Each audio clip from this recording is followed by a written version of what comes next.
Now, there was fury in the tabloids this week, and for once it seemed like maybe they had a point. The Sun's headline was, "Pool blacked out for Muslim swim." The Express had, "Swimming pool blacked out to appease Muslims." and the Mail had, "Swimmers plunged into dark after council covers swimming pool windows." Now, I like to think of myself as fairly inclusive and tolerant, but I agree that does sound a bit much. I mean, it's slightly surprising that apparently there aren't any electric lights at the pool.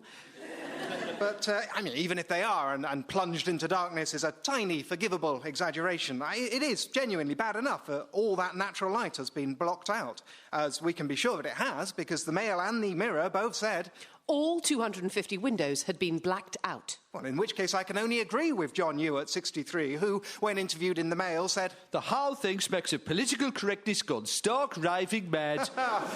Well put. And who, when interviewed in the Sun, said, "The whole thing smacks of political correctness gone stark raving mad." And who, when interviewed in the Express, said, "The whole thing well, let's smacks..." just say he remained consistent, as did Pauline Poole when she told all the papers, in identical words, how much she had been looking forward to watching the lovely trees while swimming. Well,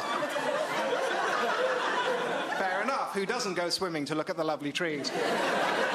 But it is a bit funny that all the reporters got exactly the same quote. It's almost as if they just blindly reprinted the story that appeared in the local paper the day before. But I can't believe that, at least not of the Express, given that they made this story their front page headline. Muslims force pool cover-up. Those pesky Muslims, that lunatic council, making old ladies swim in the dark, taking away Pauline's lovely trees.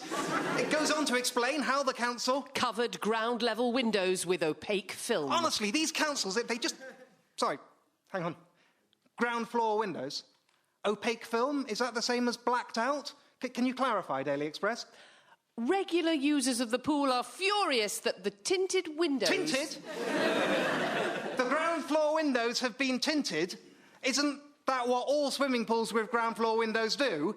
It doesn't sound quite the same as Muslims forcing grannies to swim in the dark. I mean, I'm assuming that it was at least those uppity Muslims that made it happen, right? The complaints had come mostly from the Muslim community, but non-Muslim women had also objected. Right. So this fiendish and indefensible window tinting was done after complaints from Muslims and non-Muslims. Or to put it another way, people. Like the excellent Tabloid Watch website, you then find a statement from Warsaw Council, you discover that what actually happened is that 58 of the 250 window panels on the pool's floor-to-ceiling glass wall have been covered with a translucent film that allows in natural light. And this was done for all members of the community and not for any specific group. Because, as Chris Holliday, head of Leisure and Culture, rather poignantly pointed out, not everyone is confident in their Speedos. Don't worry, Chris, no one's looking. And indeed, no one has ever been looking, because a previous modesty barrier made of fabric within the original design had suffered damage and in places had been pulled down. So, this story, which you will remember began as swimming pool blacked out to appease Muslims, actually boils down to council replace fabric screen with transparent film. Or in other words, nothing happened. And then the Express, seeing an opportunity for a headline that would particularly incense its readers, ran it on the front page and deliberately misled their readers into picturing Abu Hamza strolling into Warsaw with 5 gallons of black paint swinging from his hook.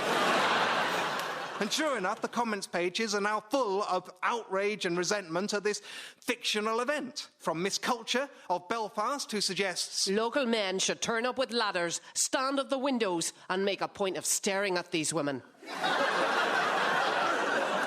Yeah, they should definitely do that. That'll make everything better. You're like a latter-day Solomon.